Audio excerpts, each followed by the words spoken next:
اعوذ باللہ من الشیطان الرجیم بسم اللہ الرحمن الرحیم الصلاۃ والسلام علیک یا سیدی یا رسول اللہ وعلی آلک واصحابک یا سیدی یا حبیب اللہ۔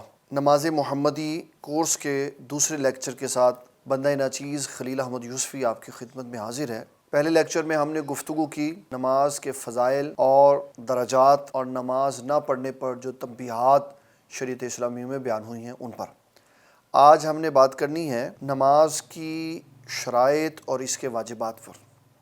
یہ وہ نماز کا اہم ترین پورشن ہے کہ اگر کسی کو یہ نہیں آیا یا اس کو نماز میں کم از کم فرائض اور واجبات اور شرائط کا علم نہیں ہے تو وہ یہ سمجھے کہ اس نے نماز کوئی نہیں پڑھی، اس کی نماز بالکل بھی شریعت اسلامیہ کے کسی درجے پہ نہیں ٹھہرتی۔ خلاصتاً بات عرض کرنے کے بعد پھر میں آگے بڑھوں گا۔ یہ ذہن میں رکھیے گا کہ فرائض اور شرائط یہ دو علیحدہ علیحدہ چیزیں ہیں۔ نماز کی شرائط سے وہ اہم کام مراد ہیں جو نماز سے پہلے ہیں، اور فرائض وہ اہم کام ہیں، وہ لازمی کام ہیں جو نماز میں ضروری ہیں۔ تعریف سے بات سے واضح ہو گیا، شرائط نماز کے شروع کرنے سے پہلے ہیں اور فرائض نماز کے اندر موجود ہیں۔ تو جب اس پہ کوئی شخص غور و فکر کرنا چاہے اور اس کا خلاصہ دیکھنا چاہے تو میں ابتداً اس کا خلاصہ آپ کی خدمت میں عرض کر دیتا ہوں تاکہ آپ کو اس معاملے میں کوئی دقت پیش نہ آئے کہ نماز کے فرائض اور شرائط کیا ہیں۔ یہ وہ چیزیں ہیں جو نص قطعی سے ثابت ہیں، اور پھر میں انشاءاللہ تبارک و تعالی ایک ایک کر کے ان کے اوپر دلائل بھی پیش کروں گا کہ کون سا فرض کس آیت مبارکہ یا کس حدیث سے ثابت ہے۔ ہمارے فقہاء کرام نے جو نماز کی شرائط بیان کی ہیں وہ ہیں 6۔ طہارت، نمبر 2 ستر عورت، نمبر 3 استقبال قبلہ، نمبر 4 وقت، نمبر 5 نیت، نمبر 6 تکبیر تحریمہ۔ اور پھر اس کے بعد جب فرائض کی بات شروع ہوتی ہے تو فرائض کا آغاز تکبیر تحریمہ سے ہوتا ہے، پھر قیام ہے، پھر مطلقاً قرات ہے، پھر رکوع ہے، پھر سجود ہیں، پھر آخری قعدہ ہے، اور پھر خروج بسنعہ نماز سے باہر آنا۔ یہ لفظوں کے اعتبار سے میں نے 6 فرائض اور 6 شرائط بیان کی ہیں۔ اب ان کی ہم تفصیل پڑھتے ہیں۔ طہارت، پاکیزگی۔ حضور صلی اللہ تعالیٰ علیہ وسلم آپ کی حدیث مبارک ہے، آقا کریم صلی اللہ علیہ وسلم نے ارشاد فرمایا لا تقبل الصلاۃ بغیر طہور، بغیر طہارت کے نماز قبول نہیں ہوتی۔ اب اس کے اوپر نص قطعی یہ آیت ہے جو سورۃ مائدہ کی آیت نمبر 6 ہے۔ اللہ تعالیٰ ارشاد فرماتا ہے یا ایھا الذین آمنوا، اے ایمان والو، اذا قمتم الی الصلاۃ، جب تم نماز کے ارادے کے ساتھ کھڑے ہو جاؤ، فاغسلوا وجوہکم، تو اپنے چہروں کو دھو لو، وایدیکم الی المرافق، اور اپنے ہاتھوں کو کونیوں سمیت دھو لو، وامسحوا برؤوسکم، اور اپنے سروں کا مسح کرو، وارجلکم الی الکعبین، اور اپنے پیروں کو ٹخنوں سمیت دھو لو، وَإِن كُنتُمْ جُنُوبًا فَاطَّهِّرُوا، اور اگر تمہیں حالت جنابت کا سامنا ہو تو پھر تم خوب پاکیزگی حاصل کرو، اس کا معنی ہے کہ تم غسل کرو۔ وَإِن كُنتُمْ مَرْضَىٰ أَوْ عَلَىٰ سَفَرٍ أَوْ جَاءَ أَحَدٌ مِّنكُم مِّنَ الْغَائِطِ، اگر تم میں سے کوئی مریض ہے یا مسافر ہے یا کوئی قضاء حاجت سے ہو کر آیا ہے، أَوْ لَامَسْتُمُ النِّسَاءَ، یا اس نے اپنی طبعی ضروریات پوری کی ہیں، تو وہ کیا کرے، فَلَمْ تَجِدُوا مَاءً فَتَیَمَّمُوا، اور پانی بھی نہیں ہے تو تیمم کر لو، فَامْسَحُوا بِوُجُوهِکُمْ وَأَیْدِیکُمْ، چہروں کے ساتھ اور ہاتھوں کے ساتھ۔ تو یہ اللہ تعالیٰ کی طرف سے وہ فیسلٹی ہے کہ تیمم کرنے پر اللہ تعالیٰ انسان کے غسل وضو کی ساری کیفیات پوری کر دیتا ہے، اور انسان اللہ تعالیٰ کے فضل و کرم سے پاک، طیب اور طاہر ہو جاتا ہے۔ پاکیزگی، پاکیزگی میں 3 چیزیں لازم، میں، میرا لباس اور میری جگہ۔ مجھ سے مراد ہے میرا وجود، اور پاکیزگی میں 2 چیزوں کو مد نظر رکھنا ہے کہ حدث اصغر اور حدث اکبر دونوں سے پاک ہو۔ حدث اصغر کہتے ہیں چھوٹی بے وضوگی، کہتے ہیں قضاء حاجت، پیشاب یا پخانہ سے فارغ ہو کے آیا ہو تو وضو کر لے، یہ ختم ہو جاتا۔ عورت ہے تو اپنے عذر سے فارغ ہو، اور مرد ہے تو نجاست حقیقیہ جس کو کہتے ہیں، اور اس میں جنابت آتی ہے، اس سے پاک ہو، تو یہ دونوں طرز کی پاکیزگی اس کے جسم کو حاصل ہو جاتی۔ یہ دو چیزیں۔ اس کے بعد ہے لباس۔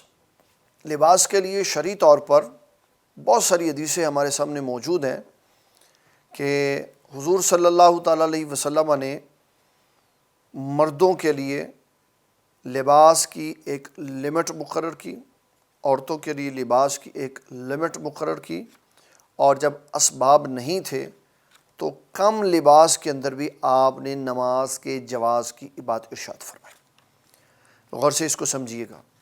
شریعت مطہرہ میں مرد کے لیے ناف سے لے کر گھٹنے کے نیچے تک کا حصہ، دائیں بائیں آگے پیچھے اوپر نیچے سے، یہ فرضی حصہ ہے جس کو اس نے چھپانا ہے۔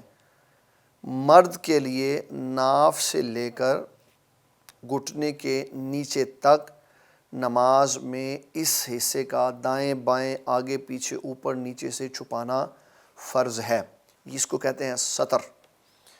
اور عورت کے لیے ہاتھ یہ اور یہ، اسی طرح پیر، اور اسی طرح یہ فرنٹ فیس، اس کے علاوہ تمام جسم کو کور اپ کرنا اس کے لیے انتہائی ضروری ہے۔ یہ وہ چیزیں ہیں جو لازمی اور فرضی کیفیت رکھتی ہیں۔ اگر کوئی خاتون دوپٹہ سر پہ لے لیتی ہے اور اس کے اندر اس نے جالی رکھی ہوئی ہے، تو وہ یہ سمجھ رہی ہے بیٹی کہ میں نے دوپٹہ سر کے اوپر لیا ہوا، میرا سطر کور ہے، تو وہ کور نہیں ہے، بلکہ ایسا گفدار دوپٹہ ہو جس سے سر کے بال نظر نہ آتے ہو۔ تو خیر میں اس کی طرف تفصیل سے آؤں گا۔ پہلے میں آپ کو بتا رہا تھا کہ پاکیزگی میں جسم کا پاک ہونا، کپڑوں کا پاک ہونا، نجاست غلیظہ اور خفیفہ دونوں سے پاک ہو، اس کے اوپر کسی قسم کی گندگی نہ لگی ہو، صاف ستھرا لباس ہو، میلے کی کوئی شریعت نے بات نہیں کی۔ سورۃ مدثر کی آیت نمبر 5 ہے، اللہ تعالیٰ جل جلالہ ارشاد فرماتا ہے وَثِيَابَكَ فَطَهِّرْ، اے میرے حبیب صلی اللہ علیہ وسلم آپ اپنے لباس کو پاک رکھیں۔ حالانکہ آپ صلی اللہ تعالیٰ علیہ وسلم کا لباس کلی طور پر پاک تھا، آپ صلی اللہ تعالیٰ علیہ وسلم کا لباس مکمل پاک تھا، لیکن تعلیم امت کے لیے اللہ تعالیٰ نے فرمایا میرے حبیب صلی اللہ علیہ وسلم آپ اپنے لباس کو پاک رکھیں۔ تو تین چیزیں طہارت میں ضروری ہیں: جسم کا پاک ہونا، کپڑوں کا پاک ہونا، اور جگہ کا پاک ہونا۔ جب یہ تین چیزیں پاک ہوں گی تو نماز کی پہلی شرط مکمل ہوگی، جس کو ہم طہارت کہتے ہیں۔ سطر عورت، سطر کہتے ہیں پردے کی شے کو، اور عورت کہتے ہیں چھپانے کی شے کو۔ تو جسم کے وہ حصے جن کو شریعت اسلامیہ نے چھپانے کا حکم ارشاد فرمایا ہے، اس کو کہتے ہیں سطر عورت۔ اب اس میں اگر ہم غور کریں تو پتہ چلے گا کہ مرد کے لیے نماز کے اندر مسنون ہے اپنے سارے جسم کو چھپانا، یہ کندھے سے لے کر پاؤں تک، اور سر کو چہرہ کھلا ہوگا، ہاتھ اور پاؤں کھلے ہوں گے، یہ مرد کا مسنون حصہ ہے، جبکہ فرضی ناف سے لے کے گھٹنے تک کا چھپانا فرض ہے۔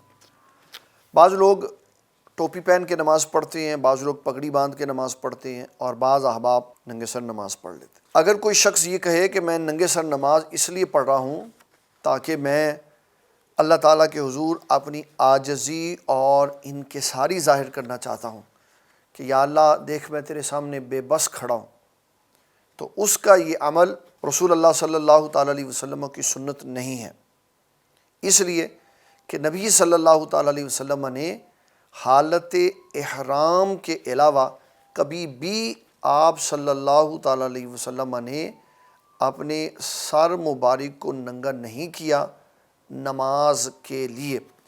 صرف جب آپ نے احرام باندھا ہوا تھا تب آپ نے اپنا سر مبارک ننگا کر دیا، اس لیے کہ اگر کوئی شخص بادشاہ ہو اور وہ حرم کعبہ میں اپنا تاج پہن آئے اور غریب کے پاس لباس نہیں ہوگا، تو کیسے وہاں اللہ تعالیٰ جل جلالہ کے احکامات ایک صف میں نظر آئیں گے کہ امیر غریب سب برابر کھڑے؟ وہاں سب کے لباس اتروا دیے، سب کو سفید چادریں پہنا دی، سب کو اللہ تبارک و تعالی جل جلالہ نے ننگے سر ہو کر آنے کا حکم دے دیا کہ اللہ کی راہ میں سب فقیر نظر آؤ یہاں پہ، وہ علیحدہ صورت ہے۔ اس کے علاوہ تازندگی حضور صلی اللہ علیہ وسلم نے پگڑی اتار کر خالی صرف ٹوپی کے ساتھ بھی کبھی آپ صلی اللہ تعالیٰ علیہ وسلم نے نماز نہیں پڑھی، ہمیشہ سر پر ٹوپی اور ٹوپی پر امامہ رکھ کے حضور صلی اللہ تعالیٰ علیہ وسلم آپ نماز پڑھا کرتے تھے۔ تو مردوں کے لیے ناف سے لے کے گھٹنے کے نیچے تک اور عورتوں کے لیے سارے جسم، ہاتھ، پیر اور چہرہ کے علاوہ تمام جسم کو چھپا کر نماز کی ادائیگی، اس کو کہتے ہیں ستر عورت۔ اس کے بعد ہے استقبال قبلہ۔ جب آپ نے نماز پڑھنی ہے تو چہرہ قبلہ شریف کی طرف کرنا۔ اب میں اس کے اوپر آپ کو ایک مسئلہ سمجھانے لگا ہوں، اس کو سمجھیے گا۔ اگر کوئی شخص کعبۃ اللہ کی طرف کھڑا ہے اور اس کا چہرہ کعبۃ اللہ کے اوپر 90 ڈگری کا اینگل بن رہا ہے تو اس کی نماز ٹھیک ہے۔ اگر کسی کا 10% دائیں یا بائیں ہو گیا تو بھی نماز ٹھیک ہے۔ کہاں تک میکسیمم شریعت نے گنجائش دی ہے کہ اگر کسی کا قبلہ کی طرف سے دائیں یا بائیں میں اینگل 44 کے زاویے تک اس کا دائیں یا بائیں اینگل ہو گیا ہے تو اس کی نماز ہو جائے گی، لیکن اگر 45 ہو جائے گا تو پھر اس کی نماز نہیں ہوگی۔ یہ شریعت اسلامیہ کا اصول اور ضابطہ ہے جو میں نے آپ کی خدمت میں عرض کی۔ اس کو فقہ کی کتابوں میں اس طرح کہا جاتا ہے کہ جب آپ خانہ کعبہ کے سامنے ہوں گے تو 1% بھی آپ کو دائیں اور بائیں ہونے کی اجازت نہیں، لیکن اگر آپ خانہ کعبہ کو نہیں دیکھ رہے، پیچھے کہیں کھڑے ہیں، تو آپ کا رخ خانہ کعبہ کی طرف ہونا چاہیے۔ 44 رائٹ سائڈ اور 44 رائٹ سائڈ، ان دونوں میں اگر آپ کا چہرہ تھوڑا سا خانہ کعبہ کی طرف سے دائیں بائیں ہو جاتا ہے تو آپ کی نماز کو کوئی فرق نہیں پڑے گا۔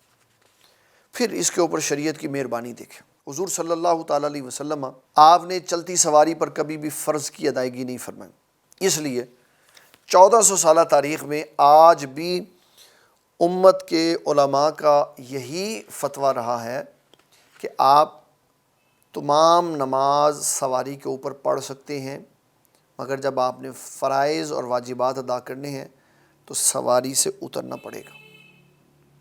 لیکن اگر کوئی سنت پڑھ رہا ہے یا فرض اس لیے پڑھ رہا ہے کہ پتہ نہیں زندگی ساتھ دے نہ دے لیکن میں فرض کی ادائیگی کر لوں، تو پھر اس کو سواری ہوئی چلتی ہوئی سواری میں جس طرف سواری چل رہی ہے اسی طرف منہ کر کے نماز پڑھنی پڑے گی، چاہے قبلہ اس کے رائٹ سائڈ پہ ہو، اس کے لیفٹ سائڈ میں ہو، یہاں اس کی بیک کے اوپر قبلہ ہو، تب بھی اس کو اسی طرف منہ کر کے نماز پڑھنی پڑے گی جس طرف گاڑی سوار چل رہی۔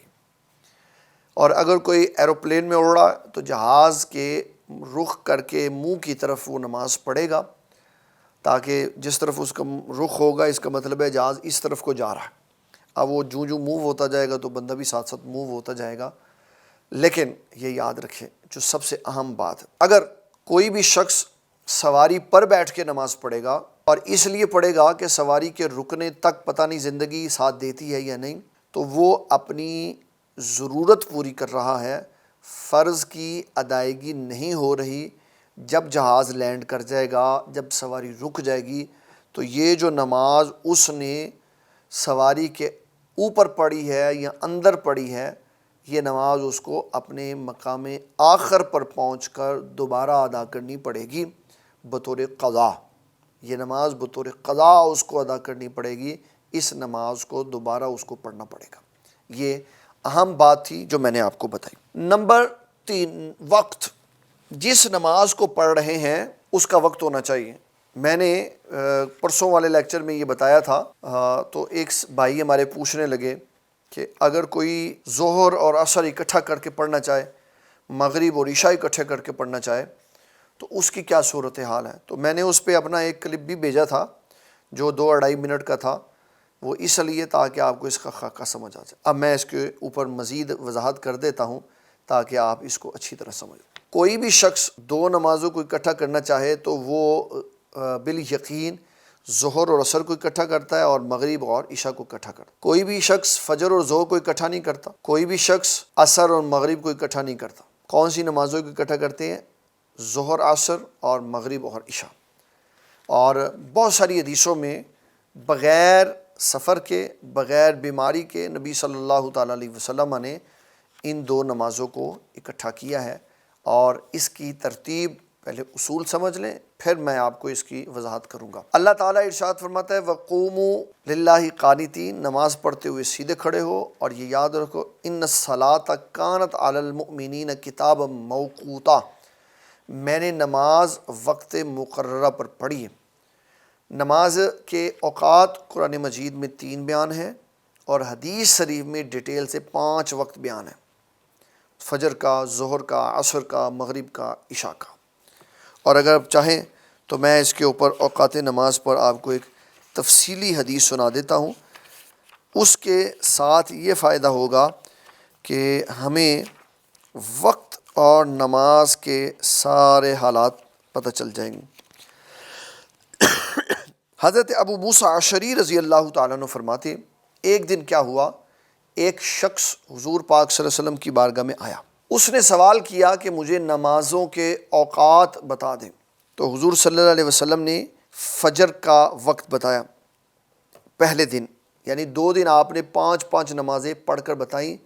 پہلے دن آپ نے وقت شروع ہونے کے ساتھ، دوسرے دن وقت ختم ہونے کے ساتھ، اور اگلے دن آپ نے فرمایا ان دونوں نمازوں کے اوقات میں آپ جب چاہیں نماز پڑھ لیں۔ اس سے پتہ چلا کہ 5 نمازوں کے اوقات رسول اللہ صلی اللہ علیہ وسلم نے حدیث میں بیان کی، اور یہ جو ساری میں بات سنانے لگا ہوں یہ میں آپ کو امام ترمذی کی جامع ترمذی سے سنا رہا ہوں، صحیح ابن خزیمہ سے، السنن القبری للبیہقی سے، ابو داؤد سے، مسلم سے، ابن ماجہ سے، دارقطنی سے، مشکات سے، نسائی سے، یہ ان کتابوں کے اندر یہ حدیث موجود ہے۔ پہلے دن جب نبی صلی اللہ علیہ وسلم نے فجر کی نماز پڑھی تو آپ نے اس وقت پڑھی جب صبح صادق طلوع ہوئی۔ یہ صبح صادق سے مراد وہ والا وقت ہے جس میں روزہ بند ہو جاتا ہے۔ دوسرے دن رسول اللہ صلی اللہ علیہ وسلم نے فجر کی نماز پڑھی تو صحابہ کہتے ہیں جب ہم فجر کی نماز سے فارغ ہوئے تو ہمیں یوں لگا کہ اگر 1 منٹ ہم اور سلام نہ پھیرتے تو سورج طلوع ہو جاتا۔ ایک پہلے دن میں ابتدائی وقت بتا دیا، دوسرے دن انتہائی وقت بتا دی۔ جب پہلا دن ہوا تو ظہر کی نماز نبی صلی اللہ علیہ وسلم نے زوال کے فوری بعد پڑھ لی، اور ظہر کی نماز دوسرے دن رسول اللہ صلی اللہ علیہ وسلم نے عصر کے وقت کے قریب پڑھی۔ پہلے دن نبی صلی اللہ علیہ وسلم نے عصر کی نماز ظہر کا وقت ختم ہونے پہ پڑھی، اور دوسرے دن نبی صلی اللہ علیہ وسلم نے عصر کی نماز مغرب کے قریب پڑھی۔ پہلے دن نبی صلی اللہ تعالیٰ علیہ وسلم نے سورج غروب ہوتے ساتھ ہی مغرب کی نماز پڑھ لی، اور دوسرے دن نبی صلی اللہ علیہ وسلم نے اس وقت مغرب کی نماز پڑھی جب شفق غائب ہونے کے قریب تھی۔ پہلے دن حضور صلی اللہ علیہ وسلم نے آسمان سے سفیدی ختم ہونے کے فوری بعد عشاء کی نماز پڑھی، اور دوسرے دن نبی صلی اللہ علیہ وسلم نے رات کے آخری حصے کے شروع ہونے پر جب آدھی رات گزر چکی تھی تو پھر عشاء کی نماز پڑھی۔ تو آپ نے ابتدائی وقت بھی بتا دیا، آپ نے انتہائی وقت بھی بتا دیا، اور آپ نے فرمایا ان دونوں وقتوں کے درمیان میں جب تمہارا جی چاہے نماز پڑھ لو۔ یہ ہے اوقات نماز۔ اب آتے ہیں اس بات کی طرف کہ ظہر اور عصر کو اکٹھا پڑھا جا سکتا ہے کہ نہیں۔ تو اس میں یہ ذہن میں رکھیے گا کہ ظہر کی نماز ظہر کے وقت میں پڑھی جائے گی اور عصر کو عصر میں پڑھا جائے گا۔ اکٹھے کرنے کی 2 صورتیں، یا ظہر عصر میں آ جائے یا عصر ظہر میں چلی جائے۔ اگر عصر کی نماز ظہر کے وقت میں پڑھیں گے تو عصر ہوگی نہیں، اس لیے کہ عصر کی نماز کا وقت نہیں آیا، اور اگر ظہر کی نماز کو تاخیر کر دیں گے، عصر کے وقت میں لے جائیں گے تو ظہر کی نماز تاخیر کر دینے سے جان بوجھ کے چھوڑنے کا عمل لازم آئے گا، اور نبی صلی اللہ علیہ وسلم نے ارشاد فرمایا من ترک الصلاۃ متعمدا فقد کفر، جو جان بوجھ کر نماز چھوڑ دیتا ہے وہ کافر ہو جاتا ہے۔ اس کی توجیہ یہ پیش کریں گے کہ ظہر عصر کو ایسے اکٹھا کریں گے کہ آج اگر 4:35 پہ نماز عصر کا آغاز ہو رہا ہے تو 4:34 پہ ظہر ختم ہوگی اور 4:35 پہ عصر شروع ہوگی، تو 4:30 پہ ظہر کی نماز پڑھیں،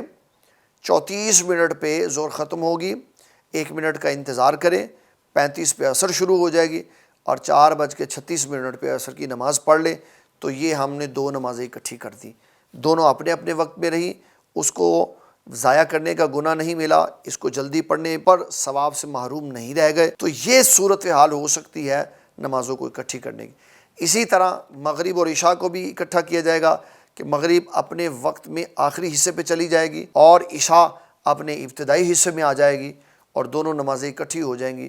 تو یہ حدیث کا صحیح طور پر اطلاق ہے اگر دو نمازوں کو اکٹھا کرنا مطلوب و مقصود ہو تو۔ اس کے بعد ہے نیت۔ جو نماز پڑھنی ہے اس نماز کی نیت لازم ہے۔ نیت اصل میں ہمارے ہاں دو طرح سے لوگ نیت کا معنی سمجھتے ہیں۔ نیت کہتے ہیں کہ زبان سے کوئی شخص یہ کہے کہ میں 4 رکعت نماز فرض نماز ظہر منہ طرف قبلہ شریف بندگی اللہ تعالیٰ کی پیچھے سے امام کے تو میں، اس کو کہتے ہیں نیت۔ یہ نیت نہیں ہے، یہ زبان سے نیت کے کلمات کی ادائیگی ہے۔ نیت یہ ہے کہ جب میں گھر سے چلا تھا تو میں اس لیے نکلا تھا تاکہ میں ظہر کی نماز پڑھوں، گھر سے نکلا مسجد میں گیا، اب مسجد میں جا کے جب میں صف میں کھڑا ہوا تو مجھے کسی نے پوچھا کہ بھائی آپ کل نہیں آئے، میں نے اس کو بتایا میں بیمار تھا، میں مصروف تھا، یہ ساری باتیں میں کر رہا تھا تو میں بھول گیا میں کون سی نماز پڑھنے آیا تھا، تو میں نے جلدی جلدی تکبیر تحریمہ کہنے کے بعد یہ کہا 4 رکعت نماز فرض نماز عصر، حالانکہ میں زور پڑھنے آیا۔ تو شریعت نے میرے اس کمی اور کجی والے پہلو کو پردہ ڈال کے کہا تیری وہی نیت معتبر ہے جو تو گھر سے کر کے چلا تھا۔ تو ثابت ہوا نیت ارادہ ہے دل کا۔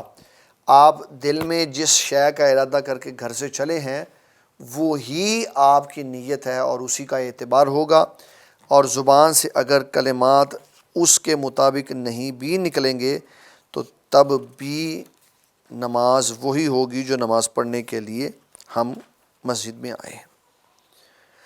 چھٹی شے ہے تکبیر تحریمہ، یہ ہے رفع الیدین، ہاتھوں کو بلند کرنا، اور اللہ اکبر زبان سے کلمات کی ادائیگی، اور 3 چیزیں اس کے اندر ہے، بڑا غور سے سننا ہے۔ ایک ہے ہاتھوں کو بلند کرنا، دوسرا ہے تکبیر کا زبان سے ادا کرنا، اور تیسرا ہے نماز میں داخل ہو کر ہر اس شے کو جو نماز میں داخل ہونے سے پہلے آپ کے لیے جائز تھی اس کو اپنے اوپر حرام کر دینا، اس کو کہتے ہیں تکبیر تحریمہ۔ 3 باتیں ہم نے پڑھی، 3 کام ہم نے کیے، ہاتھ اٹھائے، کلمات ادا کیے اور نماز شروع کی۔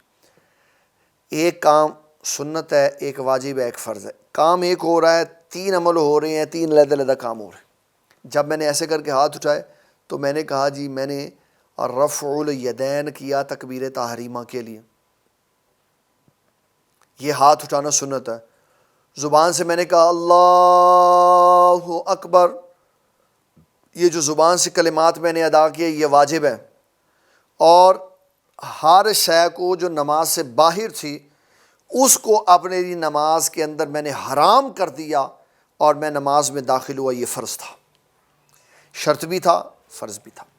کیوں؟ یہ باؤنڈری لائن پہ کھڑا ہے کہ ادھر سے حرمت داخل ہو رہی ہے اور ادھر سے جائز چیزیں باہر نکل رہی ہیں، اور بتا دیا کہ تکبیر تحریمہ وہ ہے جو جائز کاموں کو نماز کے اندر حرام کر دیتی۔ اب میں نماز کے اندر داخل ہوں تو میں نے 6 ٹوٹل آپ کو بتائی ہیں شرائط: طہارت، ستر عورت، وقت، نیت، استقبال قبلہ اور تکبیر تحریمہ۔ اس کو آپ لوگوں نے اچھی طرح ایسے تسبیح کی طرح یاد کرنا: طہارت، ستر عورت، استقبال قبلہ، وقت، نیت اور تکبیر تحریم۔ بار بار اس کو ریپیٹ کریں گے، ودن 1 and 2 منٹس لگیں گے تو انشاءاللہ تبارک و تعالی یہ آپ کو یاد ہو جائے۔ اب ہم اس کے بعد آتے ہیں اگلے پورشن کی طرف، تکبیر تحریمہ۔ یہ فرائض ایک دفعہ میں پھر ریپیٹ کر دیتا ہوں، اور 1-2 سوال آئے ہوئے ہیں ان کا جواب دے کر پھر میں فرائض کی طرف آتا ہوں۔ کہتے ہیں السلام علیکم ورحمۃ اللہ وبرکاتہ، یہ سوال بھیجا ہے ہمارے بھائی محمد یاسر صاحب نے، کیا دوسرے فرقے کے امام کے پیچھے نماز پڑھیں تو نماز ہو جاتی ہے؟ اس کو سمجھیے گا، ایک ہے مسلک، ایک ہے گروہ۔ اگر حنفی نماز پڑھا رہا ہے، مالکی، شافعی، حنبلی یا ان میں سے کوئی نماز پڑھا رہا ہے، پیچھے کوئی کھڑا ہے، تو سب کے پیچھے ایک دوسرے کی نماز ٹھیک ہے۔ اب جو گروہ بنے ہوئے ہمارے ہاں، مثلا خارجی، رافضی، غیر مقلد، اہل تشیع سے تعلق رکھنے والا، صحابہ اکرام کی بے ادبی کرنے والا، اہل بیت کی توہین کرنے والا، اگر ان میں سے کوئی امام کھڑا تو میں یہ نہیں کہتا کہ آپ نماز پڑھیں، میں یہ سوال کرتا ہوں کہ میرے بھائی اگر کوئی آپ کی امی کو گالی دے اور ان کی عزت کے اوپر سوال کرے، آپ اس کے پیچھے نماز پڑھیں گے؟ تو بندہ کہے گا نہیں میں پڑھوں گا۔ تو جو حضور پاک صلی اللہ علیہ وسلم کی اہلیہ ہیں، ہماری امی جان حضور ہیں، ام المومنین سیدہ عائشہ صدیقہ رضی اللہ تعالیٰ عنہ، جو ان کے بارے میں گندی زبان ولگر لینگویج استعمال کرے، تو ایمان کے زندہ ہونے کا تقاضا یہ ہے کہ میں اس کے پیچھے نماز نہ پڑھوں۔ ویسے بھی اسلام نے مجھے یہ اجازت دی ہے کہ میں ہمیشہ اس امام کے پیچھے نماز پڑھوں جس کے بارے میں خوش عقیدہ ہوں، جس کے بارے میں مطمئن ہوں، جس کے بارے میں میرا دل سکون اور اطمینان میں ہے کہ یہ بندہ عقیدے کے اعتبار سے، عمل کے اعتبار سے صحیح ہے، میں اس کے پیچھے نماز پڑھ سکتا ہوں۔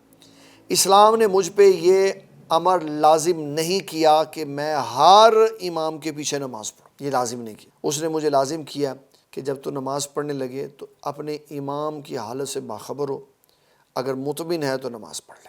لہٰذا میں آپ کو بحیثیت مسلمان اہل سنت کا فرد یہ کہہ رہا ہوں، کسی صحابی کے مخالف، کسی اہل بیت کے مخالف، کسی خارجی، کسی رافضی، کسی تفضیلی، کسی ناسبی کے پیچھے کبھی نماز نہیں پڑھنی۔ نماز اس کے پیچھے پڑھنی ہے جو حضور پاک سے بھی پیار کرتا ہے، اللہ پاک سے بھی پیار کرتا ہے، صحابہ کرام سے بھی پیار کرتا ہے، اہل بیت سے بھی پیار کرتا ہے، اور اولیاء کرام سے بھی پیار کرتا ہے، اس کے پیچھے نماز پڑھے۔ اس لیے کہ ہم عبادت کر رہے ہیں تو عبادت بھی اس کے پیچھے ہونی چاہیے جو شریعت کے پورے سائچے میں داخل ہوتا ہے۔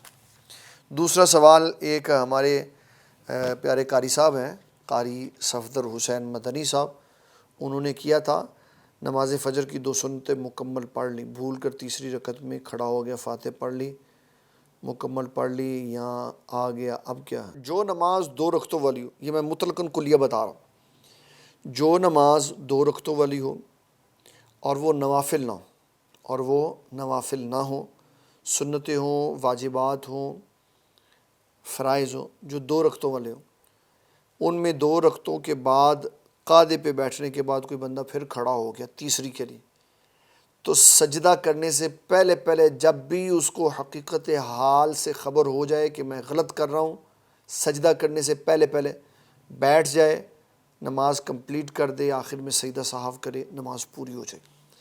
جو شخص 4 رکعتیں پڑھ رہا ہے، وہ چوتھی میں قعدے کے اوپر بیٹھنے کے بعد 5ویں میں کھڑا ہو گیا ہے، اب وہ شخص سجدے سے پہلے جب بھی واپس آنا چاہے آ سکتا ہے، اس کی نماز سجدہ سہو کے ساتھ درست ہو جائے۔ اچھا جی، اگر جماعت سٹارٹ ہو گئی اور ہم بعد میں شامل ہو گئے، جماعت میں کیا ثنا پڑھیں گے ڈیورنگ جماعت؟ Kindly advise. جناب، جب آپ تاخیر سے آئیں گے اور امام قرات کر رہا ہوگا تو آپ صرف قرات سنیں گے، ثنا نہیں پڑھیں گے۔ اب ہم فرائض کی طرف آ رہے ہیں۔ تکبیر تحریمہ، یہ پہلا فرض ہے، قیام دوسرا فرض ہے، قرات تیسرا فرض ہے، مطلقاً قرات چوتھا فرض ہے، رکوع پانچواں فرض ہے، سجود چھٹا فرض ہے، قعد اخیرہ، اور ساتواں فرض ہے خروج بھی سنعی۔ عبداللہ، اگر کسی غلط عقیدے والے بندے کے پیچھے نماز پڑھ لے تو کیا اس کو دوبارہ؟ جی بالکل دوبارہ پڑھا جائے گا۔ تکبیر تحریمہ، اب ہم چل رہے ہیں نماز کے فرائض کی طرف، اور یہ یاد رکھنا ہے کہ یہ فرض ہے، اس کے بغیر نماز نہیں ہوتی۔ اس کے لیے حدیث مبارک میں آپ کو سنا رہا ہوں، مصنف ابن ابی شیبہ کی۔ حضور صلی اللہ تعالیٰ علیہ وسلم آپ نے فرمایا، ان هذه الصلاۃ لا یصلح فیہا شیء من کلام الناس، کہ یہ نماز ہے، اس میں لوگوں کے ساتھ کلام صحیح نہیں ہے۔ انما ہی التسبیح والتکبیر وقراءۃ القرآن، کہ یہ تسبیح ہے، یہ تکبیر ہے، اور اس کے اندر قراءت قرآن ہے، اور اس کا آغاز ہے تکبیر تحریمہ سے۔ اس بات کے لیے کہ نماز کا آغاز تکبیر تحریمہ کے ساتھ ہے، ابن ماجہ کی حدیث ہے 803 نمبر، حضور صلی اللہ علیہ وسلم نے ارشاد فرمایا، حضرت ابو حمید ساعدی اس کے راوی ہیں، کان رسول اللہ صلی اللہ علیہ وسلم اذا قام الی الصلاۃ استقبل القبلہ، جب آپ نماز کے لیے کھڑے ہو جاتے، قبلہ رخ ہو جاتے، رفع یدیہ، پہلے اپنے ہاتھوں کو بلند فرماتے، وقال اللہ اکبر، اور پھر آپ تکبیر تحریمہ کہتے ہوئے اللہ اکبر کہتے۔ اچھا، ہمارے ہاں اس میں 3 طریقے رائج ہیں جو شریعت سے مطابقت نہیں رکھتے۔ مثلا یہ غور سے ذرا میری طرف دیکھیے گا تاکہ یہ آپ کا رکن ٹھیک ہو جائے۔ نمبر 1 ہے اللہ اکبر، نمبر 2 اللہ اکبر، نمبر 3 ہے اللہ اکبر۔ اب حدیث شریف سنی، حضور صلی اللہ تعالیٰ علیہ وسلم ارشاد فرماتے ہیں اذا قام الی الصلاۃ رفع یدی حتی تکون حذو منکبیہ ثم یکبر، کہ تکبیر کہنے سے پہلے یہاں پر ہاتھ اٹھائے جائیں، حذو منکبیہ، کانوں کی لو تک۔ یہ جو میں نے ابھی آپ کو حدیث مبارک سنائی ہے، یہ نسائی کی ہے، ابو داؤد کی ہے، بخاری کی ہے، 703 نمبر حدیث، کہ جب کوئی تکبیر تحریمہ کے لیے اپنے کانوں کی لو تک ہاتھ اٹھا لے، پھر اس کے بعد اللہ اکبر کی تکبیر کہتے ہوئے ہاتھ زیر ناف باندھ لے۔ یہ ہے تکبیر تحریمہ کا اصلی اور صحیح طریقہ کار۔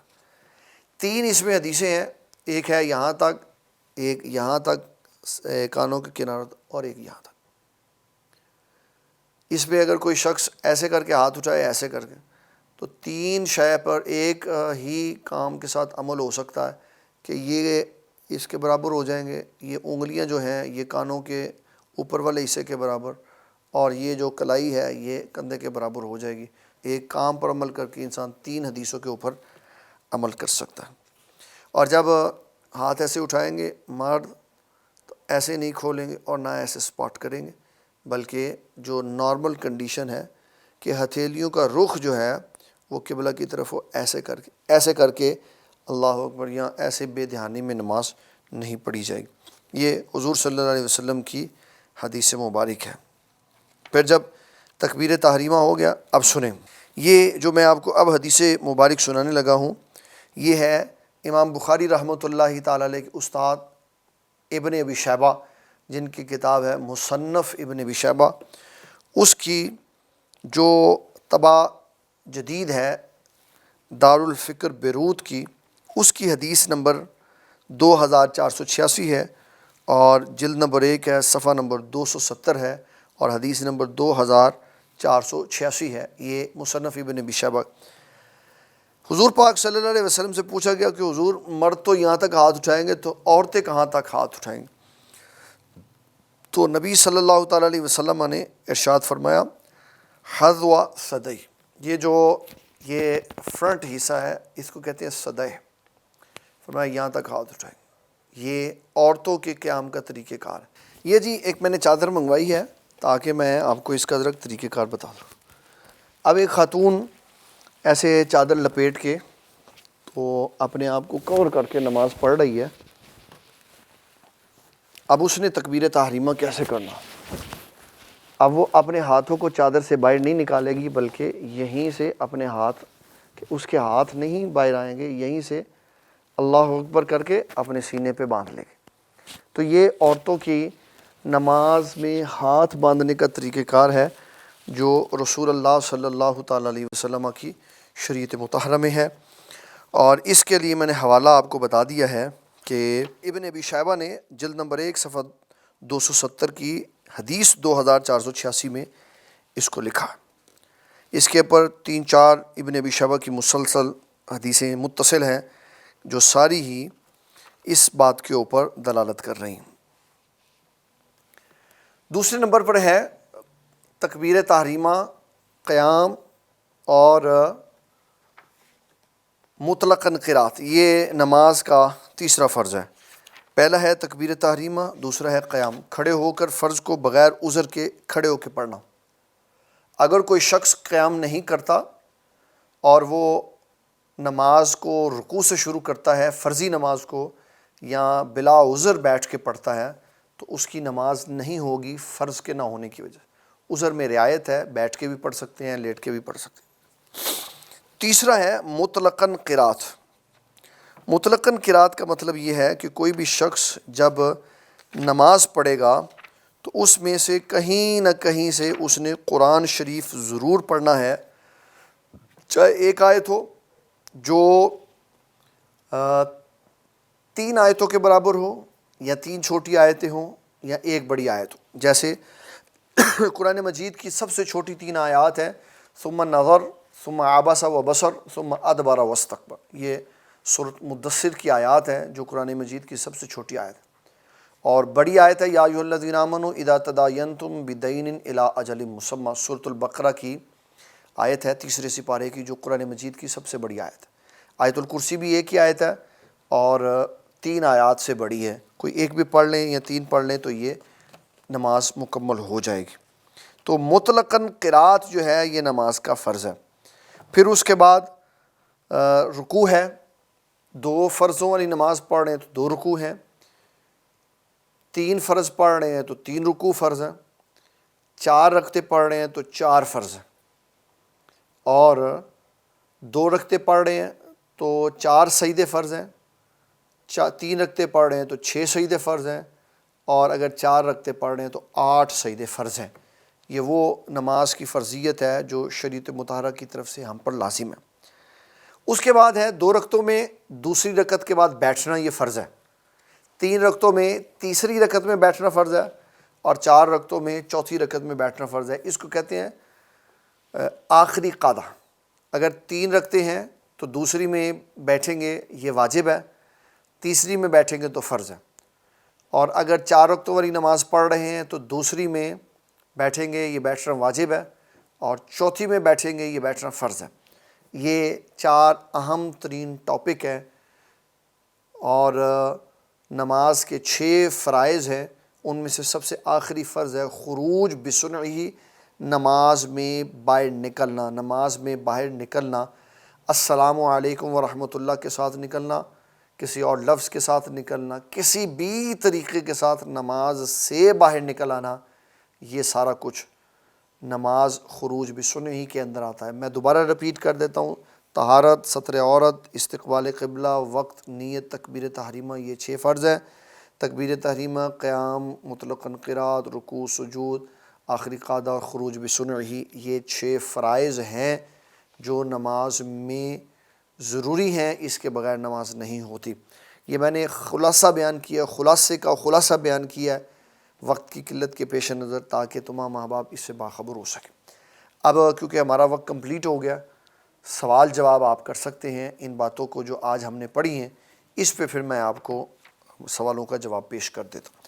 کل ہم 2 اہم ٹاپکس کے اوپر بات کریں گے فرائض میں۔ ایک نماز میں رفع الیدین کا اہم موضوع ہے، کہ جو نماز میں بہت سارے مکاتب فکر کے لوگ بار بار رفع الیدین کرتے ہیں، ان کا نقطہ نظر کیا ہے، اور جو امام کے پیچھے قرات کرتے ہیں ان کا نقطہ نظر کیا ہے، اور پھر اس کے ساتھ جو 2 مزید موضوع آئیں گے ہم اس کے اوپر بھی بات کریں گے۔ گفتگو کے اعتبار سے ہمارا موضوع ختم ہو گیا، اور میں آپ کو انشاءاللہ تعالی ان سوالات کے جواب دے دیتا ہوں جو آج اس وقت ہماری سکرین پہ موجود ہیں۔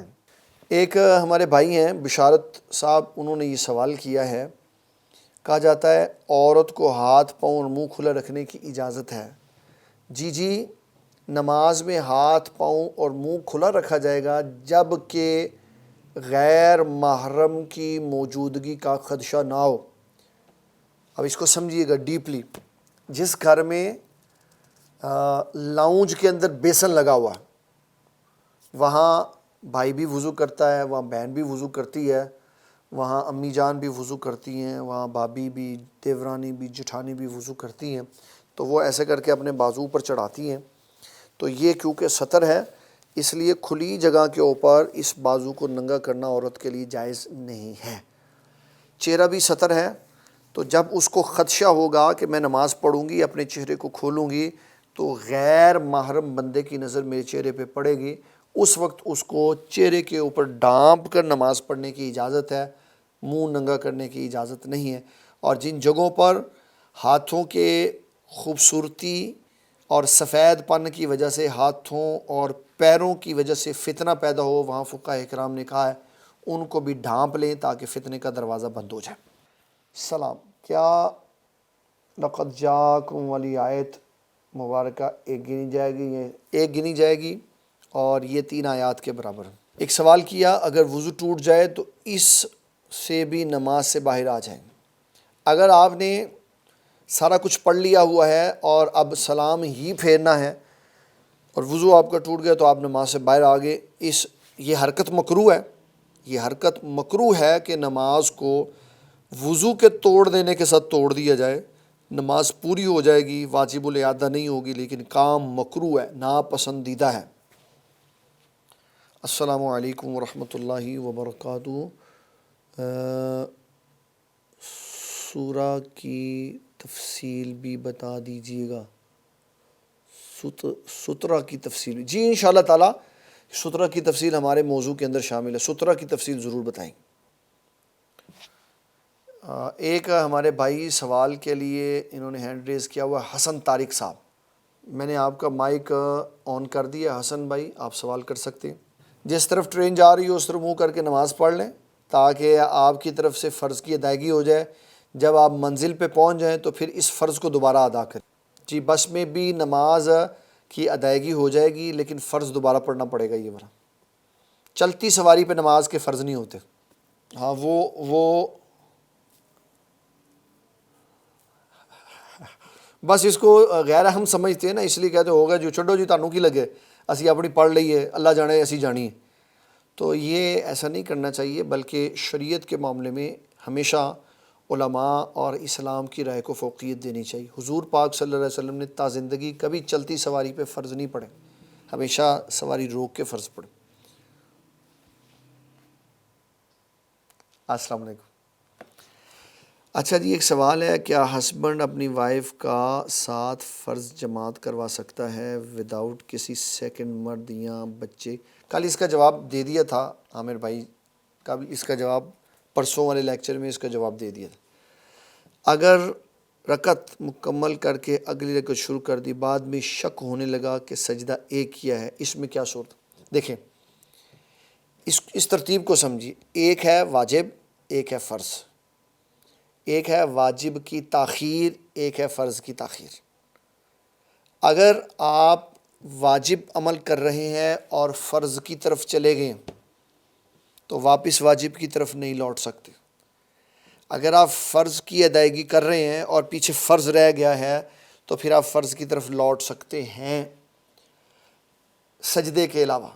مثلاً اگر آپ نے رکوع نہیں کیا، سجدے میں چلے گئے تو واپسی رکوع کے لیے آ سکتے، رکوع کر کے پھر سجدے میں چلے۔ لیکن اگر آپ دوسری رکعت کے لیے کھڑے ہو گئے ہیں اور پہلی رکعت میں آپ نے ایک سجدہ کیا ہے اور آپ نے اس پہ غور و فکر کیا اور یہ بات ثابت ہو گئی کہ آپ نے ایک ہی سجدہ کیا، تو اب آپ واپس نہیں آئیں گے سجدہ کرنے کے لیے، بلکہ دوسری رکعت میں آپ 3 سجدے کریں گے، اور پہلی رکعت میں 2 سجدے فرض تھے اور دونوں متصل طور پہ کرنا، ایک کے بعد دوسرا کرنا واجب تھا۔ اب وہ واجب کی ترتیب ختم ہو گئی، ایک سجدہ پہلی رکعت میں کیا، 3 سجدے دوسری رکعت میں کیے، 4 فرضی سجدے ہمارے پورے ہو گئے، ترتیب ڈسٹرب ہوئی۔ اس کے لیے پھر ہم نماز کے آخر میں سجدہ سہو کریں گے تاکہ جو واجب ترک ہوا ہے وہ درست ہو جائے۔ افتخار صاحب نے کہہ رہے ہیں میں نے سوالات کرنے، سر میں حاضر ہوں، آپ جتنے مرضی سوال کریں۔ 2 لوگ اگر جماعت میں مقتدی کی منیمم عمر کتنی ہو سکتی ہے؟ مقتدی کی منیمم عمر اتنی ہے کہ وہ اتنا ہو کہ فرائض، واجبات اور نماز کی اہمیت سے باخبر ہو اور صف میں کھڑا بچہ نہ لگے بلکہ جوان نظر آئے، تو ایسے شخص کے لیے پہلی صف میں مقتدی کی حیثیت سے کھڑے ہونا درست ہے۔ اگر سالی کہے کہ تسبیح نماز ہمیں پڑھائیں تو کیا جماعت کروا سکتے ہیں؟ ہاں، ایک سالے کو ساتھ لے لیں، اس کو اپنے پیچھے کھڑا کر لیں، پیچھے ساری سالیاں کھڑی کر لیں تو ان کو نماز پڑھا دیں۔ لیکن فقہ الحنفی میں جہاں رواج نہ ہو نفل کی جماعت کا، وہاں نفل کی جماعت کا رواج نہیں ڈالنا چاہیے۔ اگر صدقہ صرف سجدہ سہو کے بعد کوئی غلطی ہوئی تو کیا کیا جائے گا؟ اچھا جی پیارے بھائی مصطفیٰ صاحب، 2 چیزیں اس کے اندر سمجھیے۔ شریعت نے سجدہ سہو رکھا ہی نماز کے آخر میں ہے کہ اس کے بعد کوئی فرضی شے نہیں ہے سوائے اس کے کہ آخری قادم میں بیٹھ کے سلام پھیرنا۔ تو ایسے بندے کی سجدہ سہو کے بعد غلطی ممکن نہیں ہے۔ غلطی اس کی ممکن ہے جو امام کے پیچھے پڑھ رہا ہے اور اس کی 1 2 3 رکعتیں رہتی تھیں، امام نے سیدہ صاحب اپنی غلطی پہ کیا، مقتدی نے بھی کیا، اس نے سیدہ صاحب کے ساتھ نماز کلیئر کر لی امام کے ساتھ۔ اب جب اپنی 3 رکعتیں پڑھ رہا تھا پھر کوئی غلطی ہوئی تو پھر اس کو نئے سرے سے سیدہ صاحب کرنا پڑے گا۔ جی جناب،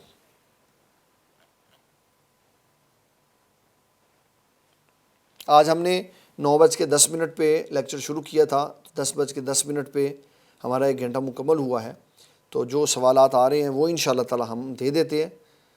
اگر یقین نہ ہو کہ ایک سجدہ کیا ہے یا 2 تو اس صورت میں کیا کریں؟ دیکھیں، ہمارے فقہائے کرام نے کسی مسئلے کو ادھورا نہیں چھوڑا۔ یہ یاد رکھے، یہ 2 انگلیاں ہیں، یہ 2 سجدے ہیں، اس کے اندر شک ہے کہ میں نے دوسرا پتہ نہیں کیا ہے کہ نہیں کیا، اس کے اندر شک نہیں ہے، اس کے اندر یقین ہے کہ میں نے ایک ضرور کیا ہے۔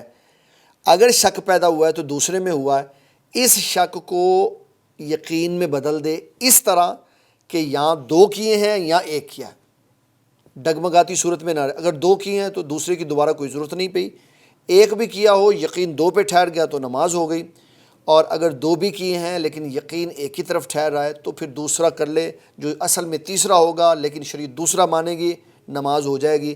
شک ختم کرے، یقین کی بات کے اوپر جا کے پختہ ہو کے کھڑا ہو جائے۔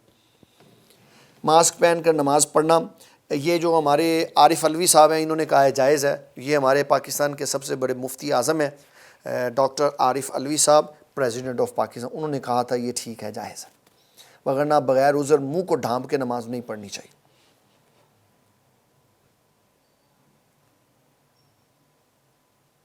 جناب والا، آپ سب کے سوالات کا بہت بہت شکریہ۔ جو ہمارا پہلا لیکچر ہوا تھا وہ سراج منیر یوٹیوب کے چینل کے اوپر، اس کا لنک میں نے شیئر کر دیا ہے، یہ بھی انشاءاللہ تعالیٰ کا لنک وہاں پہ مل جائے گا آپ کو، اور پھر آپ اس کو یوٹیوب سے دیکھ سکتے ہیں، پورا لیکچر ہوگا، اور جو بھی بات چیت ہوگی پھر انشاءاللہ کل آپ کے ساتھ ملاقات ہوگی۔ اللہ تعالیٰ آپ کا ہمارا حافظ حامی و ناصر ہو۔ السلام علیکم ورحمۃ اللہ وبرکاتہ۔